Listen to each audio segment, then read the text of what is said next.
The broadcast is now starting. All attendees are in listen-only mode. Hi, everyone. I'm just going to give another minute to let people join. I can see folks are still trickling in, but we will get started in just a minute.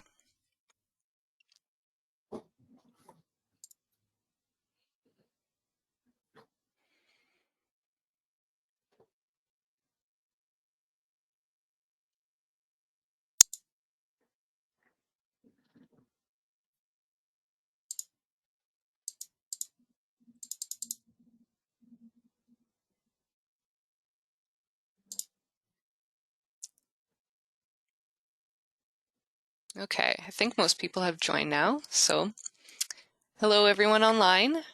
Thank you all on behalf of the Northwest Territories Council on Invasive Species, Pests, and Pathogens for joining us for the first in a series of webinars to celebrate National Invasive Species Action Week. Today, we are so excited to have a talk on invasive plants presented by Vicki Zhang and supported by Peter Kotanen. As an introduction, Vicki is a PhD candidate in the Kotanen Lab at the University of Toronto, and she studies the factors that affect plant invasions in Canada's subarctic. Her research takes place in Churchill, Manitoba, the polar bear capital of the world, but she is trained to avoid the polar bears that like to visit her research sites. Previously, she did her undergrad Bachelor of Science at University of Toronto with a double major in ecology and evolutionary biology and environmental science with a minor in linguistics.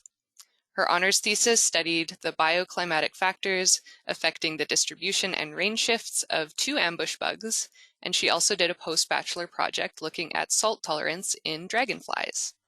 In her free time, she enjoys long-distance running and reading.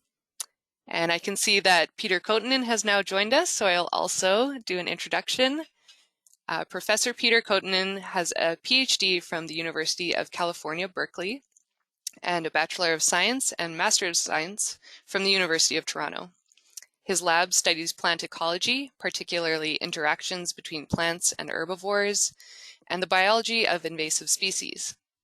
Recent work has focused on factors limiting invasion by non-native plants at high latitudes, and whether escape from herbivores and pathogens promotes the survival and spread of non-native plants.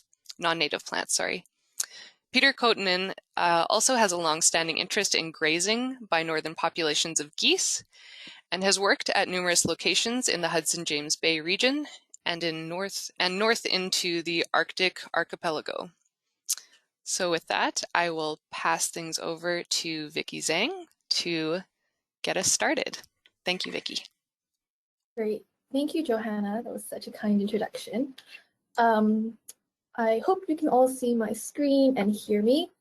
So like Johanna said, my name is Vicki. I'm a PhD candidate at U of T, and today I'm going to be talking about some of the work that I've been doing for my PhD up in Churchill, Manitoba. I'm going to start by defining non-native plants as plant species that have been introduced across a biogeographical barrier into a habitat that is outside of their native range. And an example of that is dandelion, a really common weedy plant. Non-native species can become invasive if they are dominant and widespread, and they can have a large impact on their new range. And these invasive plants are a threat to native biodiversity. They can alter ecosystem processes, and they can be really expensive to manage and remove. But not all species that invade a new area can become invasive. This is because there is a series of barriers that can limit the invasion of non-native plants. So once they move past a geographical barrier, they're now in this new environment, and the conditions might not be the same as their home environment, such as different temperature and precipitation regimes, different pathogens, different herbivores. And so then these non-native plants will encounter some environmental barriers. Past that, they might encounter some reproductive barriers where they aren't able to produce seeds. Maybe they grow vegetatively, and most invasive species, once they get into a new range, they might not survive to reproduce and instead will become extinct in a couple of generations. There might also be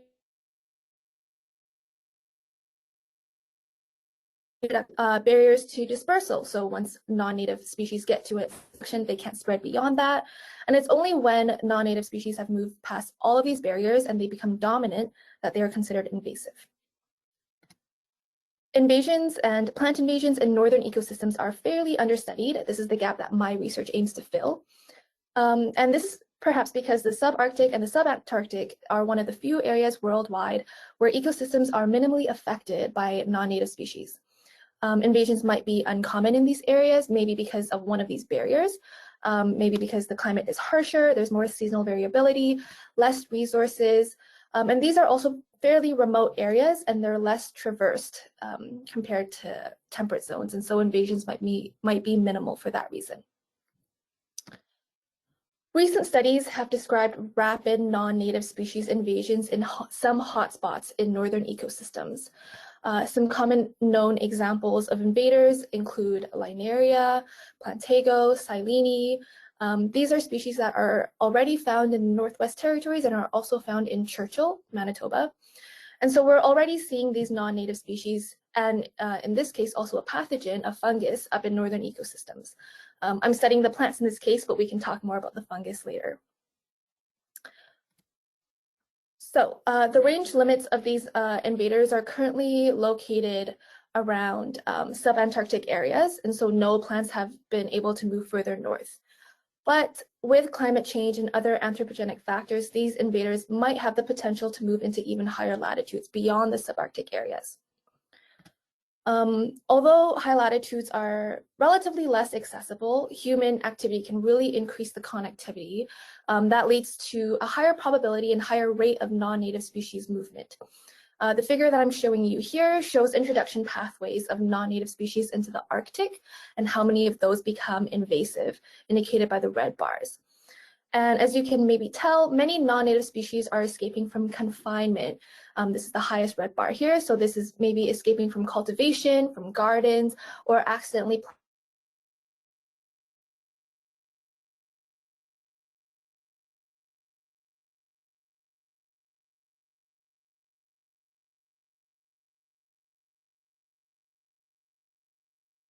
planted by people. Also, human transportation networks and other associated disturbances, rate of introduction, or other over long distances due to ship and rail. And these transportation routes are only going to expand given global change. With this increase in the pressure of invasion, there's also more connectivity, more introduction events, perhaps higher temperatures. These non-native species might be able to invade ranges that are beyond their current distribution limits, beyond these human settlements and roads. And there are already over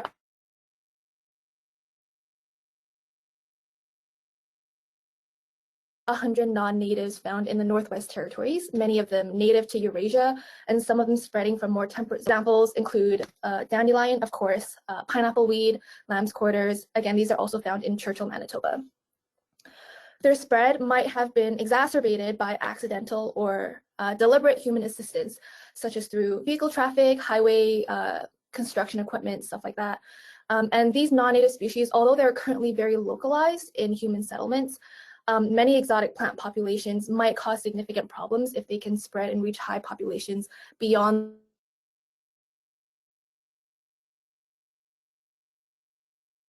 these human settlements. I'm going to quickly talk about invasibility and what of an area, of a habitat, is the likelihood that non-native species are able to invade and spread. And this can be dependent on multiple factors. None of these are mutually exclusive. I talked about this very briefly, but climate is one factor that might increase or decrease invasibility. So a more suitable a more suitable climate might make that habitat more invasible. Of course, when you're spreading past a geographical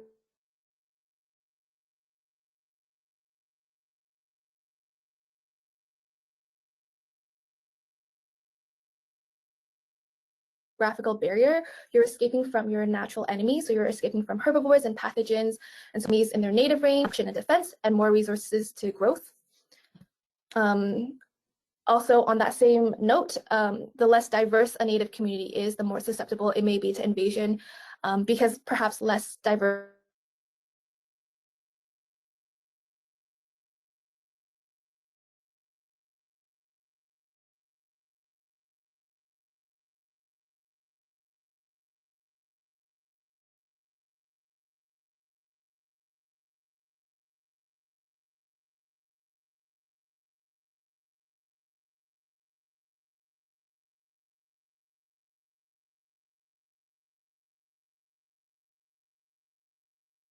increase in more resources that can increase the window of opportunity for invasion to occur.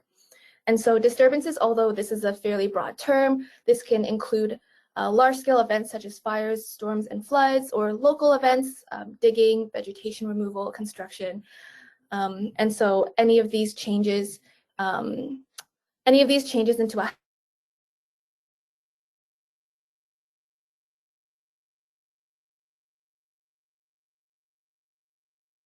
habitat due to either anthropogenic stressors or other.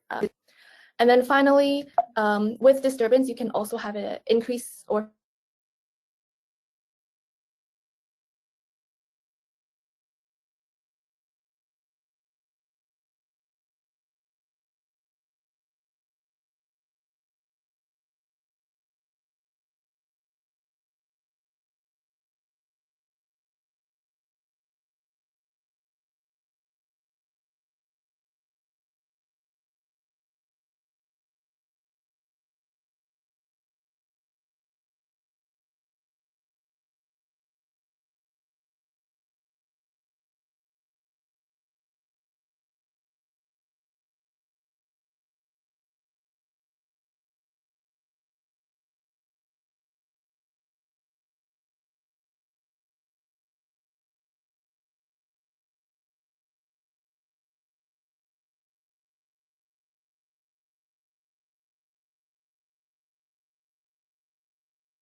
required grain cleaning.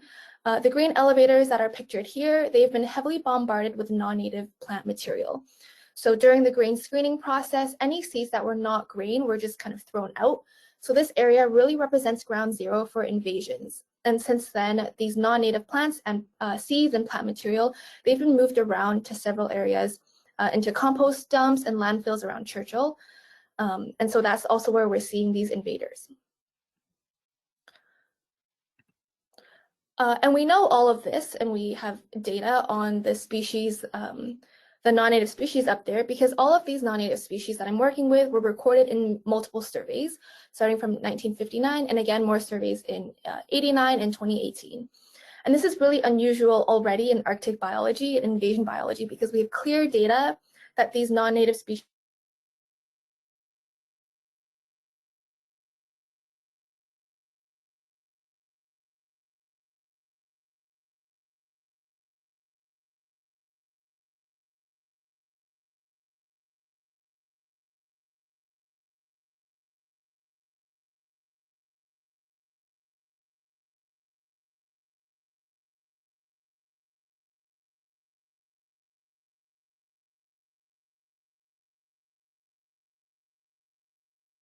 tests the enemy release hypothesis below ground.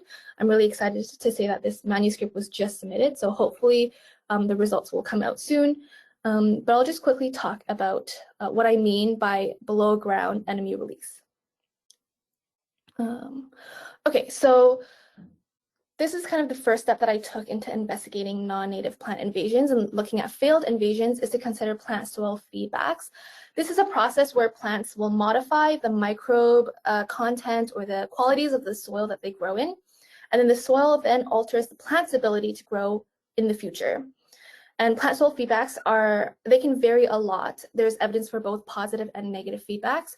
So because these plants have persisted for years, there might be positive feedback assisting in their persistence.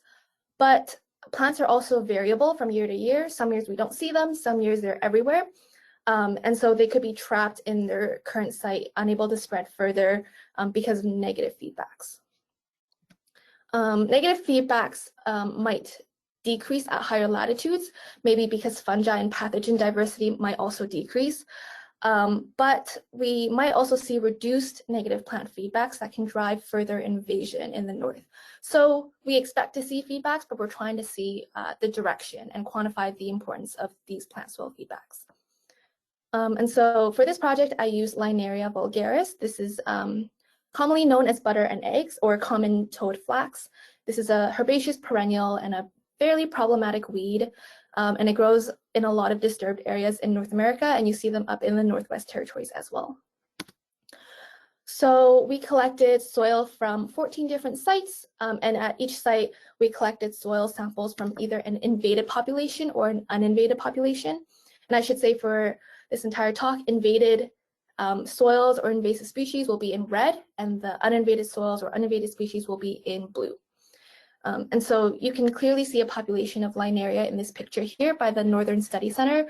So soil will be collected either in an invaded area or uninvaded area about 2 meters away.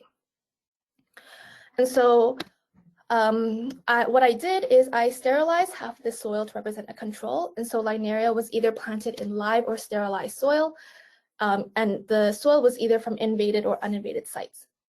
And so I did this for 3 generations where plants were grown, I collected their biomass, and then I took a subsurface inocula from each of these little containers to inoculate a second container in which Linaria plants were grown in, and then a third container. So that represented the 3 generations.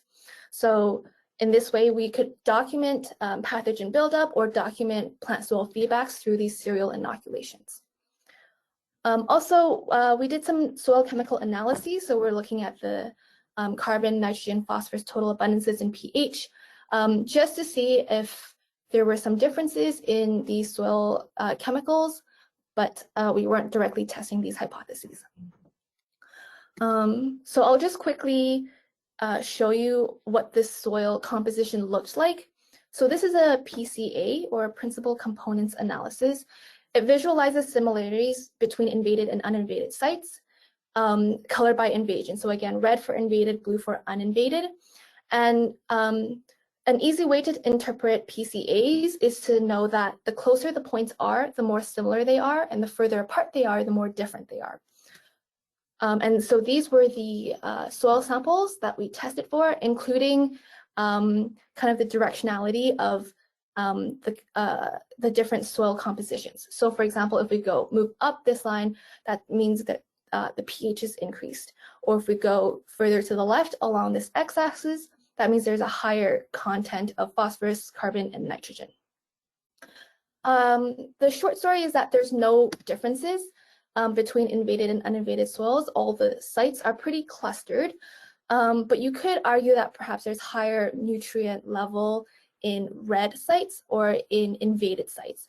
But again, these extensively overlapped with the uninvaded sites. Again, we didn't set out directly to test these nutrient hypotheses. We just wanted to confirm if there were differences in soil that's attributable to soil qualities, but in the future, it could be interesting to look at what is driving the variation in soil nutrients. Importantly, what we were looking at was differences in biomass over the 3 generations of Linaria, whether they were grown in invaded or uninvaded soils. I'll walk you through this next plot. It might get cluttered. A lot of things are going to be on the slide, but I'll go through things one at a time. So here along the y-axis, I'm showing you biomass, so how large these plants got. And along the x-axis, it's whether the plants were grown in live or sterile soil. And this first panel will represent generation 1, generation 2, and then generation 3. Importantly, in generation 1, there were no differences due to invasion. The points here represent the mean, the average biomass for invaded or uninvaded, or sorry, for the Linaria plants grown in invaded or uninvaded soils. And so because there's large overlap and there's not much differences in how they change between growing in live and sterile soils, there was no differences due to either invasion or sterilization. And you see the same thing in generation 2. These plants were just a little smaller, that's why the points are a little lower, but no detectable statistical differences. This is kind of what we had predicted originally, that we predict that there was going to be no differences in performance initially. But in generation 3, we are seeing some different trends. So in generation 3, biomass was significantly higher in sterile soils. So that means these points were significantly higher than these points along the live panel. So this suggests that there are negative feedbacks between plants and the soil because they do better if they are in sterilized soils. Also, in uninvaded soils, the initial sterilization of the soils decrease plant performance. So what we're looking at here is the blue trend line is now going downwards. So that means this species now does better in uninvaded soils compared to invaded soils. But in the live scenarios, the invaded soils are less hospitable. So this red bar in the live panel is lower than the blue bar. So perhaps this indicates that pathogens are accumulating after invasion. And it's only after that these soils are sterilized that the plant performs better. So then this red line increases once the soil has been sterilized. And so with this, we conclude that we have found evidence for negative feedbacks in invaded soils, and this is reducing the persistence of Linaria once it has arrived into an area. But it's not failing to spread because of an initial hostile environment. So the soil environment is not initially hostile, but that these the Linaria populations are actually kind of creating a hostile soil environment on its own. And the pathogens are accumulating in the soil. So after this first project, we're not sure why non-native plants continue to fail at northern limits. Perhaps it's not just because of soil properties, but there could be other barriers and limitations. High latitudes are less ideal conditions for non-native plants, perhaps because of the fairly harsh environmental conditions, and also being at the edge of their optimal range, they might not be able to do as well as they do in more temperate zones. Non-native plant species might also be limited by successful dispersal, like I mentioned in the beginning. And so if they're not able to disperse and establish, they might only be able to persist vegetatively. The second project kind of tests whether there are dispersal barriers in the subarctic. This experiment has already been set up last year, so I'm excited to go back this year to see what kind of data we'll see.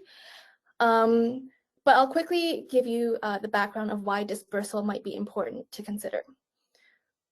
Seeds of non-native species might be unable to disperse or move away from new areas without physical introduction, and they might fail again at the seedling stage.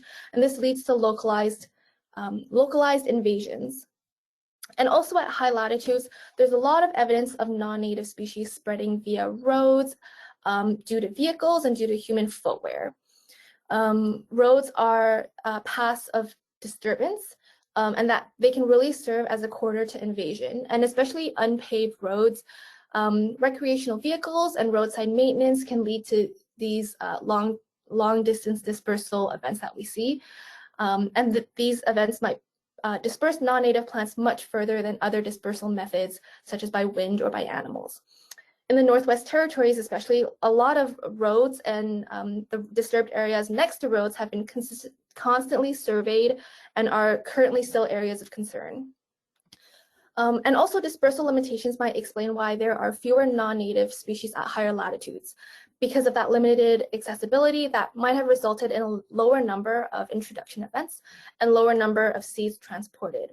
So again, this doesn't mean that we're just looking at harsh climatic conditions that are limiting non-native species, but we're testing also these two other factors, disturbance and dispersal.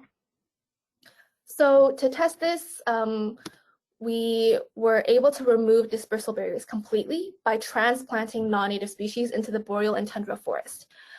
And so I collected 3 non-native plant species, Linaria vulgaris, Plantago major, and Traxacum officinale. And I translocated them into uninvaded habitats in the tundra and boreal forest ecosystems next to roadsides, specifically because they will represent the first areas to be invaded. I should say that all of these 3 species are common weedy perennial species found in many sites in the Churchill town, but they're currently not found in the tundra or the boreal. Also, I should say that you can kind of distinguish between the boreal and tundra forest by the differences in the native flora. And so that's kind of how we define these 2 different ecosystems, just because Churchill does lie on the tree line, and you do see both ecosystems. So these are what my blocks look like. Each block contained 30 non-native individuals planted into the native vegetation, spaced apart so that we can reduce competition between each other. But we're just transplanting them in a quick and dirty way to see whether they can survive through the winter into this year. And then this year we'll be quantifying their survival and their fitness and their reproduction. Quickly, I'll tell you what we kind of predict. So this is just preliminary data on the 3 species. So this is preliminary leaf length data. That's what I'm showing you in centimeters along the y-axis, separated by the 3 species along the x-axis. Boreal forest plants are in green and the tundra is shown in purple. So right after transplant, there were no differences between plants planted in the boreal or tundra. Obviously, there are species differences. So dandelion had much bigger leaves than linaria, but between the boreal and tundra, the boreal forest and the tundra ecosystems, there were no differences between the species there. This year, we do expect that plants will be limited by dispersal, so that when I do sample again this year, mortality will not significantly decrease. Because if mortality does not decrease, that means that they're able to survive through the winter in these boreal and tundra ecosystems. So that means once they are translocated outside of town into these ecosystems, they can survive. And so that means that these plants will be limited only by dispersal. If they get out there, they'll do fine. I also do predict that there are going to be differences between the boreal forest and tundra ecosystems, and that plants will perform better in perhaps the boreal forest, just because it is slightly more protected from abiotic factors. It's a little further away from the bay, and so maybe we'll see plants that are able to grow larger and more individuals will be able to reach flowering. Again, we're going to collect data on this year, so we're excited to see what we'll see. The next kind of project is looking again at soil origin and whether whether non-native species are persisting and spreading via the soil. And again, this experiment has also been set up and data will be collected this year. I'll quickly give you some background about why we're continuing to look at soil and soil input. So in Churchill, several areas have received additional soil input due to past events of soil dumping.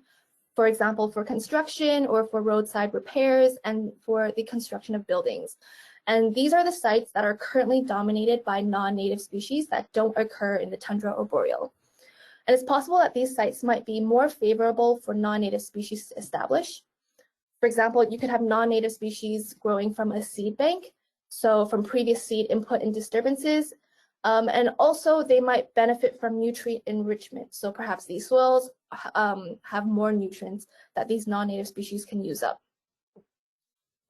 Previous observations in this Churchill area have found that non-native species have successfully persisted and established in these disturbed sites for many years with no evidence of additional seed input. So they have to be germinating from something. Landfills and dumps are an epicenter for invasion, but there's not a lot of study done on looking at the role of these dumped sites on plant invasions. So this is a literature review.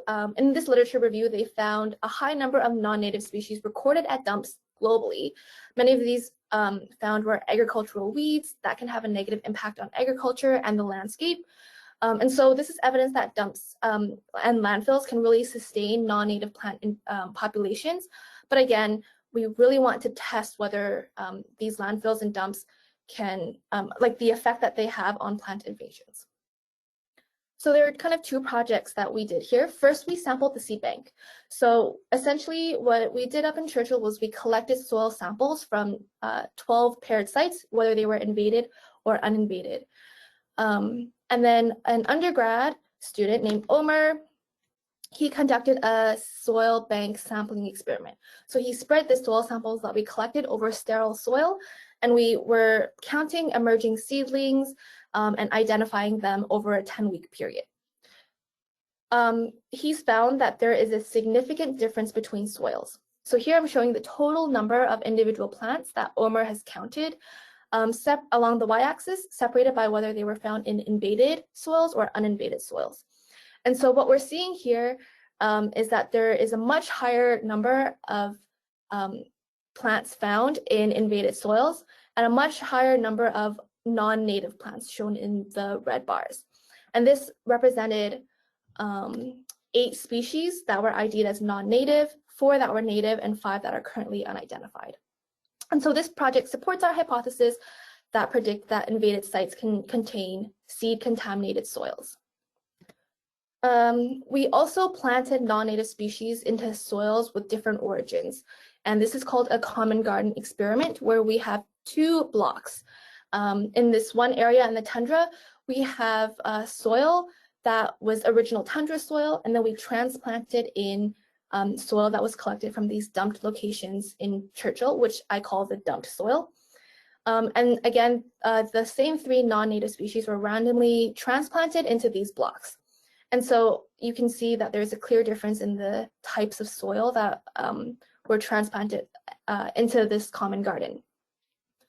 And so what we're predicting once we collect data again next year is that we'll see that in these dump soils, the plants will do a little better, perhaps grow larger, perform better, because they might be benefiting from nutrient enrichment because of the soil that came from already disturbed sites. I'm going to quickly talk about the series of experiments that we're going to set up this summer, just to see if we can make conditions better in the tundra and see if that improves plant performance, non-native plant performance. There are several habitats, sites in Churchill where there's a high number of non-native species, and it's likely that these sites have been improved in some way. These sites are human disturbed sites and sheltered areas. This is a picture of a telephone pole, and you can see perhaps there's a population of Linaria in the background, some Silene scattered in white in the foreground. Here's a picture of train tracks with a Linaria population kind of around the train tracks. And so these are disturbed areas where there have been evidence of successful invasions. And so I'm testing whether these ameliorated conditions, so perhaps these conditions have been improved in some way that can improve the habitat and the survival of non-native species. One of them, of course, is disturbance. So disturbance can really facilitate invasions. Of course, disturbance is a fairly broad term, but here we're talking about disturbances that manipulate the soil growing layer. And so to test this, we are simulating physical disturbance by removing the surface vegetation and the surface layer. So in the tundra, we'll have 24 paired plots, where in half of them, we're going to remove the surface layer and vegetation manually. And then the other half, we won't do anything to them. And then we'll see, we'll be planting in non-native seeds from a local genotype just to mimic non-native plants getting to a new area, surviving through the winter, getting that stimuli to grow the next year. And we're going to see whether plant performance will be different between the two sites. And so what we're predicting is that non-native plants will germinate and persist after disturbance, and they might do better in these disturbed plots. Disturbance can also increase the availability of limiting resources, and that can also increase invasibility. In Churchill, it's been hypothesized or speculated that disturbances have led to increased soil nutrients. And so it's possible that a combination of dispersal into these sites and increased soil fertility have been able to sustain these non-native populations. So to test this, we're going to enrich the soils. So again, we'll be randomly transplanting non-native species into plots, and we'll have several plots where in half of them we'll be adding nutrients, both nitrogen and phosphorus, and in the control treatment, we'll be adding water with no nutrients. And then we'll be collecting plant performance data over the next couple of years to see whether plants will do better, perform better, have higher biomass if they're grown in these enriched soils. Finally, we want to test climate. So the colder climate in the subarctic is a barrier for plant germination and growth, and many invasive species are limited in ranges. But climate change and the associated disturbances can increase the strength of other drivers of invasion. For example, by increasing connectivity due to human-mediated movement and vice versa. Climate change can also make habitats more suitable than previously uninvaded areas, and human-mediated dispersal can result in more frequent introductions of these non-native plants. So climate change can interact with these local scale anthropogenic effects to remove barriers to invasion. So we really want to simulate temperature warming here. And to do that, we are using passive greenhouses. So here we'll have several plots again in the greenhouse, where half of these plots will have no temperature treatment and the other half will have a slight increase with these open top chambers. And again, temperature will be passively increased in these open top chambers. We'll be monitoring temperature hourly using data loggers.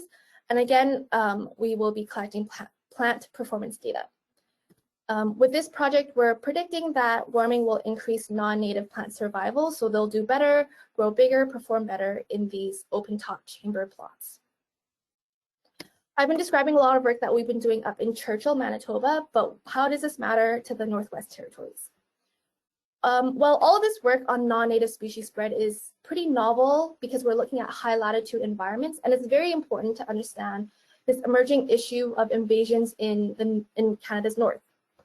High latitude environments, kind of here described, this is the Arctic region that was described by the Arctic Invasive Alien Species Plan.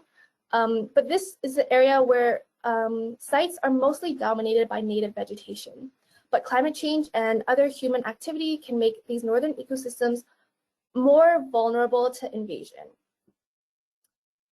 A lot of the species that we're seeing up in Churchill have also been found in the Northwest Territories. So here I'm arguing that Churchill could be a hotspot for future invasions, especially as if barriers to invasions are removed.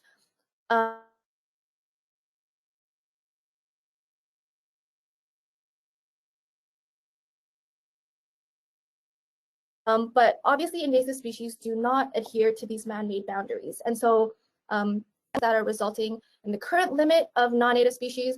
And so examining these barriers and looking at how they affect invasion is going to be a priority across subarctic ecosystems. Finally, in addition to identifying and quantifying these factors, this work is also going to be important in understanding the broader questions related to range limits and how these edges of species ranges might shift, perhaps expanding distributions.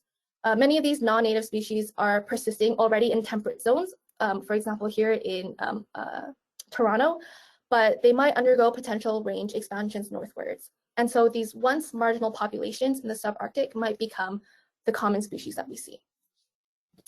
I want to thank my funding sources, of course, as work in the north can be very expensive, but I also want to thank my lab, who helped out a lot in the field, lab, and greenhouse, as well as the study center staff, who was very helpful in the field all for my entire PhD. And also, of course, my PhD progress would not have been possible without the help of my family, friends, my cat,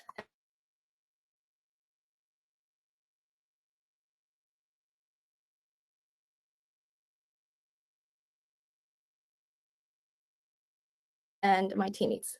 I want to thank you all for your attention, and I'm happy to take questions and discuss.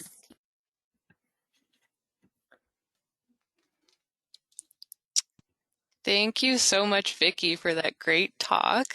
I really enjoyed it, found it super interesting, and love to see a picture of your cat at the end. So folks on the line can now submit their questions. You should have a chat box open on your GoToWebinar control panel. You can enter a question in there, and I will read it out to Vicki. We've got about 15 or so minutes. If folks have any questions on the line, feel free to go ahead and submit them.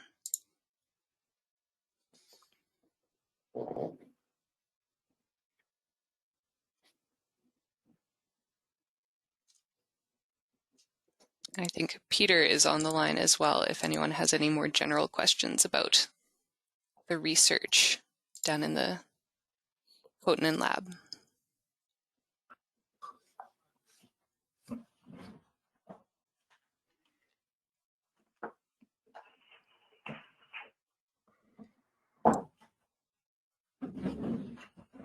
Okay. I'm not seeing any questions yet. I'm curious, Vicki, you've got a couple seasons left of data collection. Do you have a Yes. sense when the final results from the entire project will be compiled and shareable?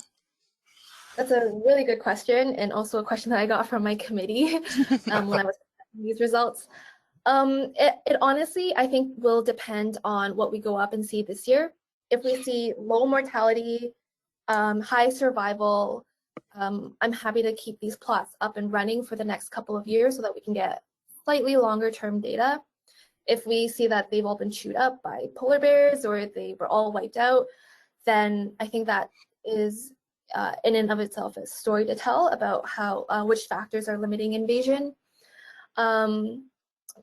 Given my current timeline, hopefully we'll have a couple years of data before I am done my PhD work and my grad work. But obviously, if we see really interesting results, I'm sure that Peter will want to continue this into the future. Yeah, I don't know if Peter has anything else to add. No, I'll just say realistically, it takes a few years to get this stuff into print. So we've got the one paper in review now. We're hoping to write up a short paper on seed banks in the near future. Vicki's main results will be a few years, but we will be presenting in meetings and other venues as things are developing. Mm-hmm. For me, I think this is going to be a long-term project. I mean, it's the subject of Vicki's PhD. We have another student working up there as well. But if we ever finish with working in Churchill, I'm interested to know for other communities in Nunavut and other field sites whether we're seeing similar patterns. So that's possibly the next step. Mm-hmm. Mhm. Yeah, this work seems very relevant and interesting to me. So I'll be very curious to hear about your results, and maybe we'll follow up with you in a season or two to see if we can hear about what you found. Yeah, absolutely. It's certainly. Sorry, Vicki, go ahead. I was just going to say we'll be up in 3 weeks' time, so we'll get a chance to see after the snow kind of melts away. We'll kind of get an idea of where we're standing. It's certainly a problem that's not going to go away. There, as Vicki mentioned at the outset, there are lots of sites in the north now that are where invaders are showing up, and in the southern hemisphere as well. They're even starting to have problems in Antarctica, which historically only had 2 flowering plants. Yeah, it's only going to kind of increase in relevance, this type of research. And since there's limited information available on the invasion and spread of these types of plants in the NWT, it's really helpful to have different researchers working in kind of applicable areas. Mm-hmm. Yeah, exactly. Yeah. Cool. Well, we've still got a few minutes if anyone wants to put a question into the chat. I guess I will say that we're not just seeing invasive plants. Being up there last year, we saw lots of stuff that weren't recorded. We saw the fungus, correct me if I'm wrong, Peter, but that fungus was the first observance. We found a worm in soil samples. And so, yeah, lots of stuff that weren't recorded or, it was surprising to see it up there. Mm-hmm. I don't recall the fungus. We did find an earthworm. They've been reported there before, but no one's ever documented them. Yeah, I noticed I'll talk later on in the week about earthworms, actually, and that's something we'll be looking for this summer, in fact. Yeah. Here's the fungus, Peter. I'm not sure if you remember. Oh, right, the smut fungus. Mm-hmm. Yeah, that's Silene alba, the white campion.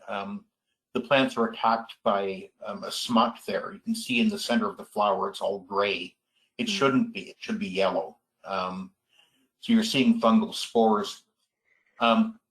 That's been widely studied in the Appalachians as a sort of model of fungal genetic system, but is really restricted outside of that region in North America. So not only did this plant manage to invade, but it brought its specialist pathogen with it, which is an interesting observation. For sure.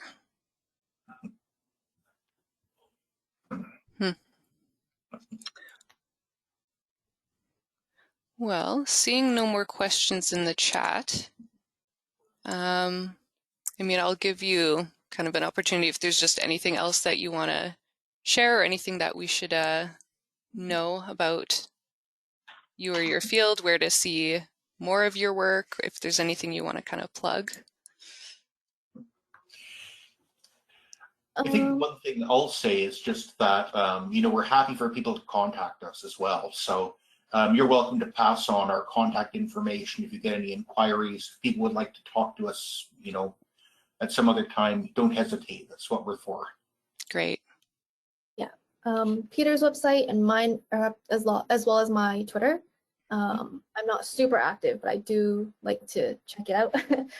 And I think our emails are also posted somewhere on our website. So yeah, perfect.